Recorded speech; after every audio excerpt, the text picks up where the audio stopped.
All right, welcome to this explainer. Today we're diving into a genuinely dark historical mystery, unlocking the secrets of what is, quite frankly, the most physically impossible and chilling manuscript ever created by human or, well, maybe inhuman hands.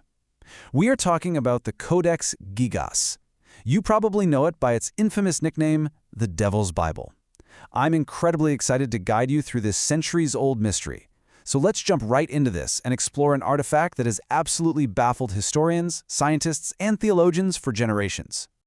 To really grasp the sheer terror surrounding this book, we have to travel way back to the year 1212, to a monastery in Bohemia. Just picture this condemned monk, Herman the Recluse. When they asked him how a man with so many heavy sins could possibly have his prayers answered by heaven to complete this totally impossible task, Herman uttered this absolutely chilling confession. He just looked at them and replied, "Who said I prayed to God?" I mean, wow. That single sentence perfectly sets the stage for a story that is just steeped in desperation, dark bargains, and a literal curse that would echo right through history. All right, let's get into Section 1, the monk's deadly bargain. So, Herman wasn't just a mildly disobedient monk who missed morning prayers. He had broken several strict vows, and it actually culminated in a forbidden romance. When the monastery higher-ups found out, his punishment was absolute, and honestly, horrific. He was sentenced to be walled up alive. Imagine the sheer, suffocating panic of that. In an absolutely desperate plea for mercy, Herman begged for his life, pleading that even Jesus forgave his tormentors. Well, this threw the monks into a huge moral dilemma. Finally, they offered him what was basically an impossible ultimatum just to spare his life. They'd lock him in the cellar, and he had to write down all of human knowledge into a single book. The catch? He had to do it in just one night. Which brings us to Section 2, an impossible creation. Okay, so the monks unlock that cellar door the next morning. They're fully expecting to just drag Herman to his brick-and-mortar tomb, but instead they find him totally alive, and sitting right there in front of him is the Codex Gigas. Now get this, the book weighed a staggering 75 kilograms. That's nearly 3 feet long and almost a foot thick. It's this massive, completely unnatural physical object that immediately makes you wonder how one guy could even flip the pages, let alone create the whole thing in a few hours. And it wasn't just heavy, it was massive in scale. We're talking 644 pages. But here's the big catch. These pages were not made of simple, everyday parchment.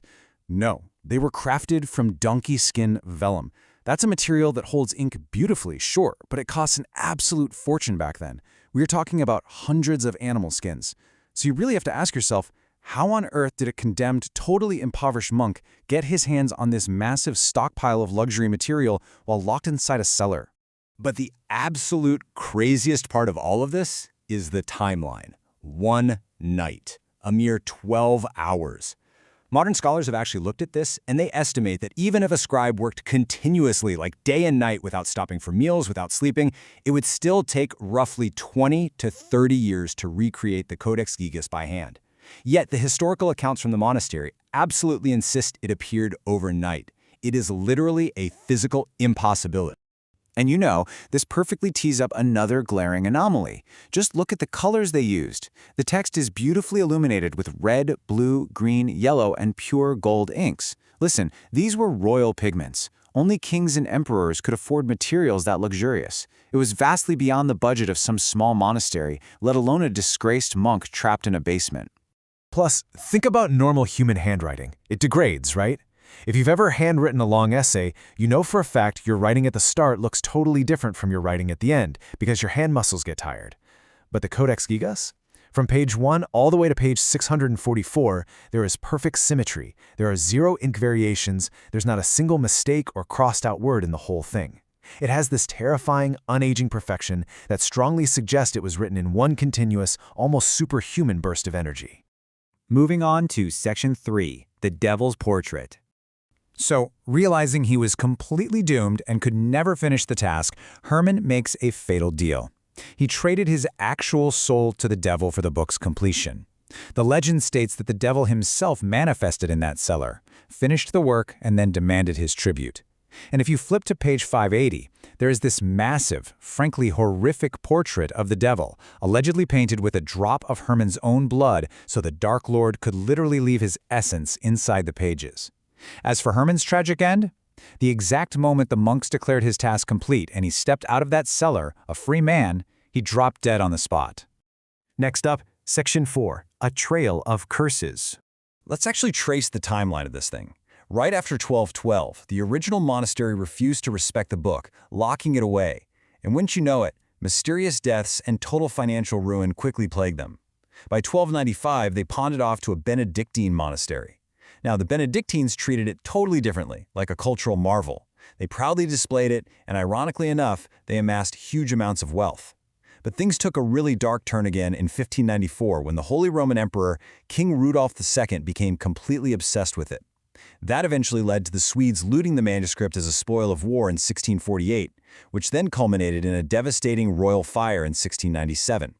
It really seemed like the book brought massive wealth to those who respected it as an artifact, but absolute madness to anyone who obsessed over its dark origins. Speaking of madness, let's look closely at King Rudolph II's total descent. He borrowed the book and, surprise, surprise, promised to return it, which he absolutely never did. He spent hours just staring blankly at page 580. Pretty soon, he started claiming he could hear the devil's voice, keeping him awake at night. He just stopped governing entirely, refused to see his family, and eventually his mental state deteriorated so badly that he literally forgot his own name. His family had to dethrone him in 1611, and he died in agonizing isolation shortly after that. The Devil's Bible had claimed yet another victim. Now for Section 5, Blood and Fire. Okay, picture this. It is 1683 in the Swedish Royal Library. It's 2 a.m. The place is dead silent. You've got this elderly guard named Lars on his standard patrol. All of a sudden, he hears this heavy rustling sound in the dark, kind of like massive leaves turning. Keep in mind, the library is sealed up tight. There's absolutely zero wind in there. He follows the noise right over to the table holding the Codex Gigas, and to his absolute horror, the massive, super heavy vellum pages of the Devil's Bible are just slowly flipping over on their own. Lars is just frozen in fear. He stands there watching these massive pages turn until they stop dead on page 580, the Devil's Portrait. The source material describes how Lars basically became hypnotized. He was drawn closer and closer to that horrific image, literally unable to look away. And right as he leaned in, the massive 75-kilogram book violently slammed shut entirely on its own. The heavy wooden covers literally crushed his skull. When they found him the next morning, fresh blood had stained the edges of the pages. And you know, the supernatural events definitely didn't stop there.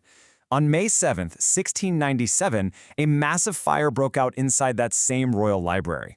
It was an absolute inferno that ended up destroying thousands of priceless books. Yet when librarians were running around desperately trying to save the collection, they found the Codex Gigas completely untouched by the flames. It was almost as if some invisible shield was protecting it. To save it from the collapsing building, a librarian actually had to hurl the massive book straight out of a high window. Which brings us to our final part, Section 6, the missing pages today. So, when they finally recovered the book from outside after throwing it from the burning library, scholars noticed something deeply unsettling. Exactly 12 pages were missing. And no, they weren't just accidentally torn out during the fall. Historical evidence strongly suggests they were intentionally, carefully removed. Many scholars actually believe these specific pages contained dark, satanic summoning rituals, literally spells that later monks deliberately destroyed because they were terrified of what might actually happen if the words inside the Devil's Bible were ever spoken aloud. So, where is this massive, cursed artifact resting today? It's currently housed in the National Library of Sweden over in Stockholm. But let me tell you, it is definitely not just sitting out on a regular shelf. It is permanently locked away inside a highly secure, climate-controlled, airtight glass case. You can't touch it. You certainly cannot flip its pages. However, in an effort to, share historical knowledge, the library actually went ahead and fully digitized its Latin pages. So they are available online for anyone who's curious enough to go take a look. Which really leaves us with a highly provocative question, doesn't it? Knowing all of its dark history, the sheer madness it caused, and the literal blood spilled over its pages, would you dare read the Devil's Bible? Even looking at it digitally, there is just something incredibly eerie about staring at a book that legend says was literally co-authored by the devil himself. But hey, let's be real here for a second. My personal advice, just stick to your normal school books. As tempting as forbidden, ancient knowledge might seem, the devil is definitely not going to help you pass your math exams. Plus, the historical side effects of opening this particular book are, well, a major red flag. Anyway, thank you so much for joining me on this explainer. I really hope you found this deep dive into the Codex Gigas as fascinating as I did. Keep learning, stay curious, and I'll catch you in the next explainer.